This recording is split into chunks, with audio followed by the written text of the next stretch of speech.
The Lord be with you. And with your spirit. A reading from the Holy Gospel according to Mark. Glory to you, O Lord. Jesus went to the district of Tyre.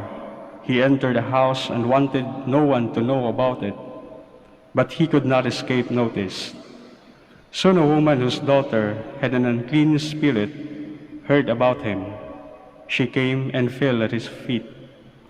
The woman was a Greek, a Syrophoenician by birth, and she begged him to drive the demon out of her daughter. He said to her, "Let the children be fed first, for it is not right to take the food of the children and throw it to the dogs." She replied and said to him, "Lord, even the dogs under the table eat the children's scraps." Then he said to her, "For saying this, you may go. The demon has gone out of your daughter." Then the woman went home. She found the child lying in bed, and the demon gone. The Gospel of the Lord. Praise to you, Lord Jesus Christ. Please be seated.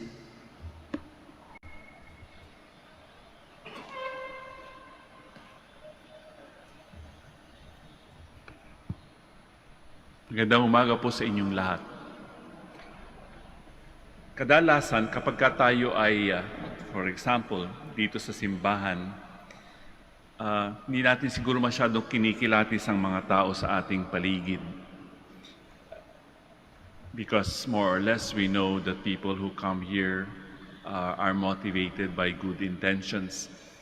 But in other areas of our lives outside the church, kinikilatis natin ang ating mga katabi, di ba?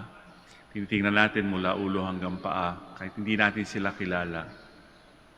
Siyempre, kapag ka madre, alam nyo, madre. Kapag ka pare, hindi masyado kung hindi rin siya nakasutana. Pag nakakita kayo ng security guard o isang tao na naka-uniform, it has something to do with security.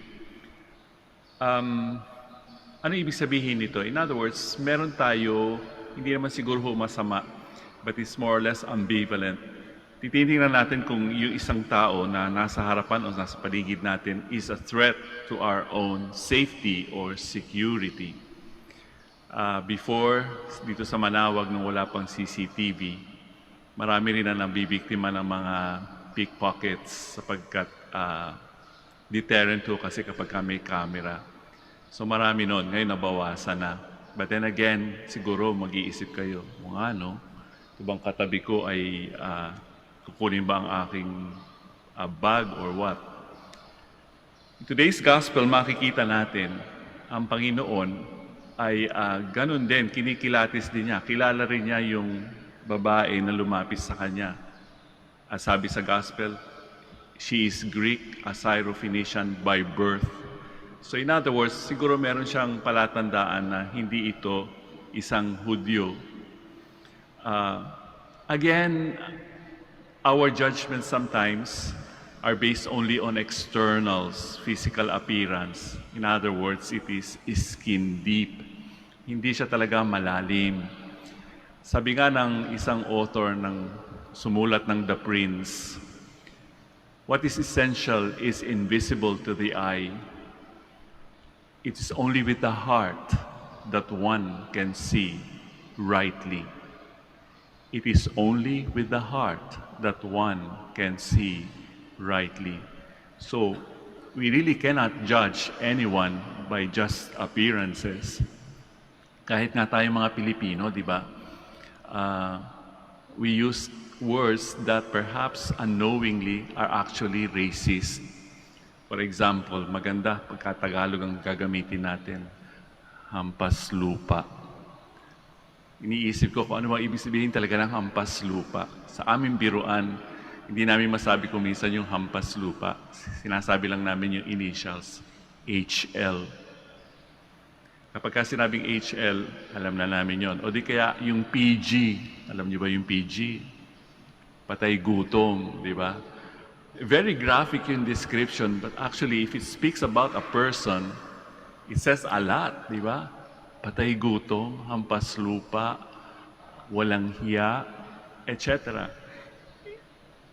In this encounter of the Lord with the Syrophoenician woman, many authors would say that Jesus is kinda making an insult to this human being, because if we will go back to the scene, the woman was just making a request not for herself but for her daughter, so that she gets healed. And that what did the Lord say?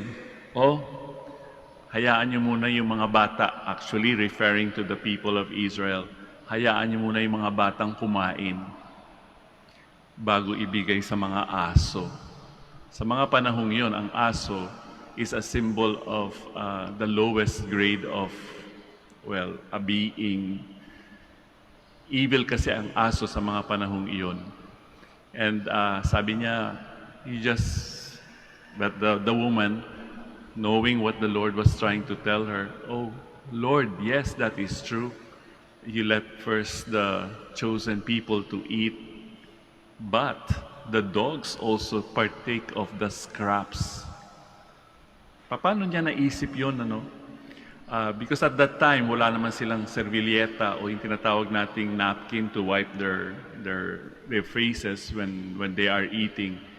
Pieces of bread ang ginagawa nilang napkin. At yun ay itinatapon nila for the dogs to eat. It's very insulting, and yet the Lord saw what was in the heart of the woman. Humihingi siya ng pabor, hindi para sa kanyang sarili, kundi para sa kanyang anak. And because of that humility of the woman, hindi siya Israelita, nagkaroon siya ng faith, itong taong ito, kahit hindi siya kasama sa grupo ng chosen people, nakita ng Panginoon ang kanyang puso. And right there and then, nagkaroon ng milagro. Sinabi niya sa kanya, umuwi ka na.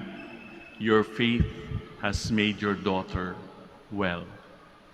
So perhaps we are also here this morning, today, perhaps asking some favors from Our Lady of the Rosary of Manaoag. We are also asking favor from God to do our bidding. But then again, we have to also have that virtue of humility. We should know our place. When we come before the altar of God, before the altar of Our Lady, we should know, no? Na in front of us is our Creator. And here I am below, a creature. Hindi tayo yung magdidikta sa Panginoon, ito naman ang gawin mo, ito ang gusto ko, ito ang kailangan ko, now na. No, it is not that way. God knows what we need. God sees our hearts. We have to know who we are. And actually, it is God who knows more than we know ourselves. So, yun ang faith na tinatawag. Uuwi tayo. Hindi luhaan sapagkat hindi natin nakuha o hindi natin feel na ibibigay sa atin ng Panginoon. No. Alam natin that God knows what is best for us, and we go home with that faith that God is going to give us what is the best for us.